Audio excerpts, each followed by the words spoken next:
Aujourd'hui, nous avons la leçon de forme géométrique sur le rectangle. Alors, le rectangle tel que nous l'avons là, nous disons que le rectangle étant un parallélogramme, possède toutes les propriétés du parallélogramme. Quelles sont les propriétés propres au rectangle?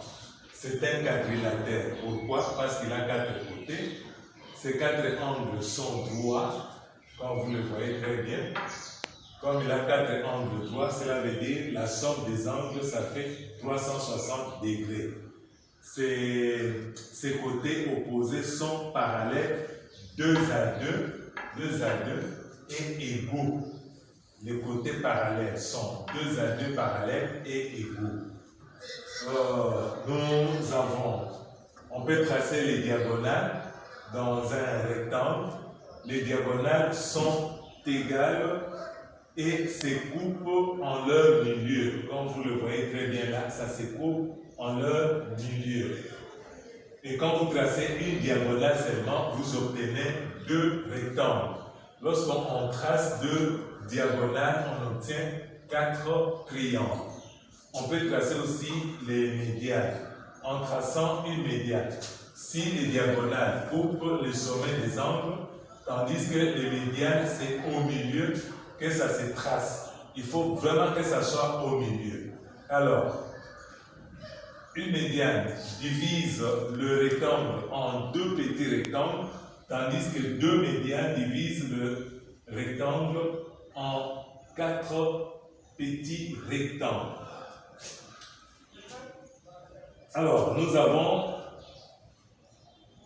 on peut trouver le périmètre. Le périmètre, c'est ce que nous appelons aussi le pourtour, le contour. Donc, quand je commence sur ce point ici, je quitte ici, je fais ça. Le premier côté, deuxième côté, troisième côté, quatrième côté, c'est ça ce qu'on appelle le périmètre. Alors, pour trouver le périmètre, qu'est-ce qu'on fait?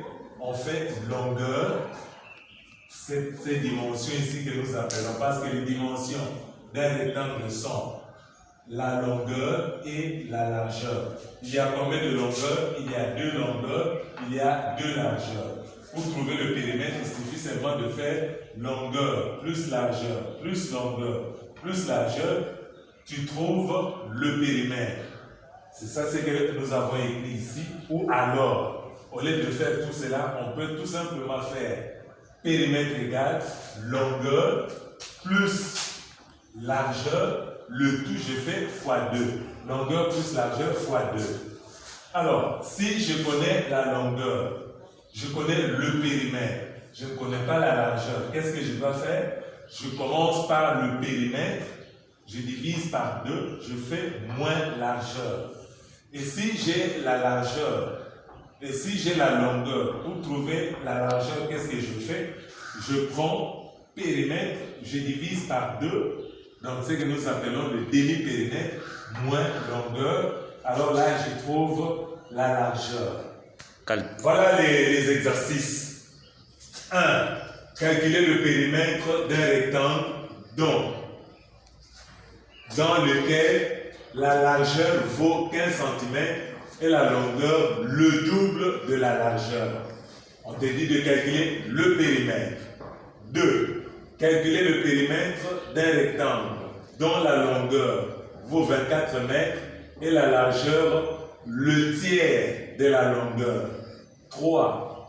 Un rectangle a un périmètre de 240 mètres. Quelle est la longueur si la largeur vaut 32 mètres? 4. Soit un champ rectangulaire dont le périmètre fait 350 mètres et la longueur 125 mètres. Quelle est sa largeur? Bonne application.